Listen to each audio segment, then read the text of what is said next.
¿Y qué memoria o qué solían hablar de los carlistas de Durango, de la gente que dio el golpe de Estado en Durango? Bueno, ellos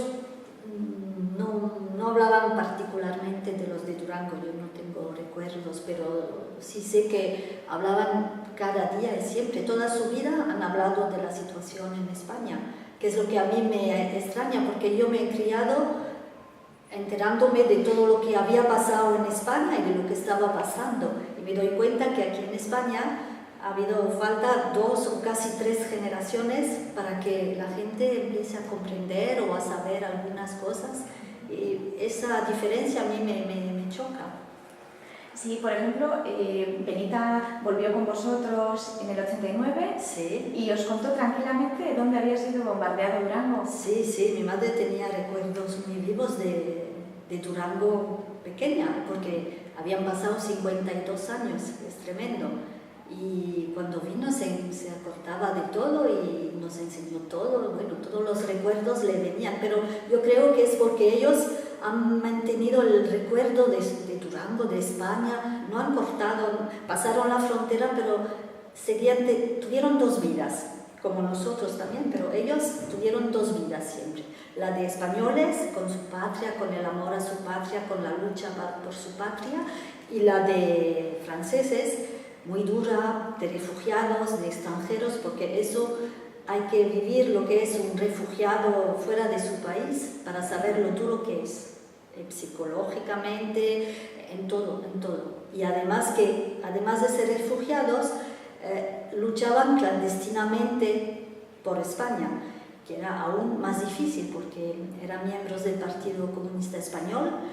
que era prohibido en Francia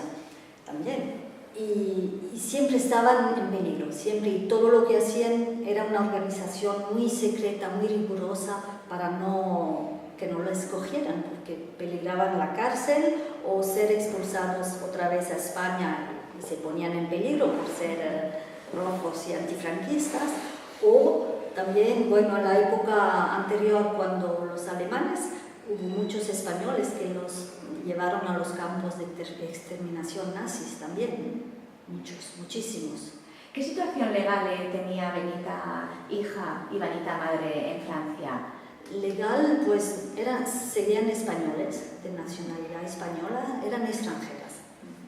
Siempre ha llevado eso como un peso muy duro, porque eran extranjeras, no tenían derecho a tomar posiciones públicas, políticas,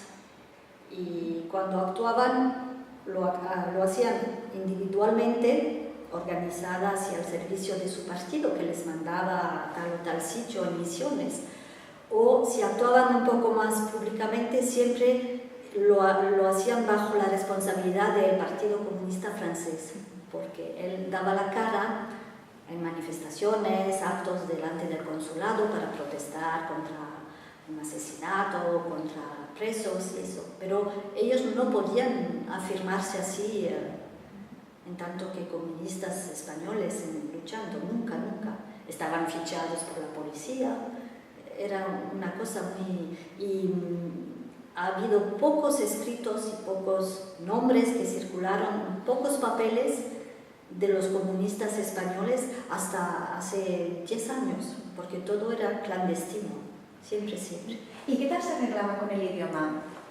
Pues como se interesaban en la vida, tenía mucho contacto con la gente, iban aprendiendo, sí, al final, tenían un acento muy, muy francés, pero hablaban francés.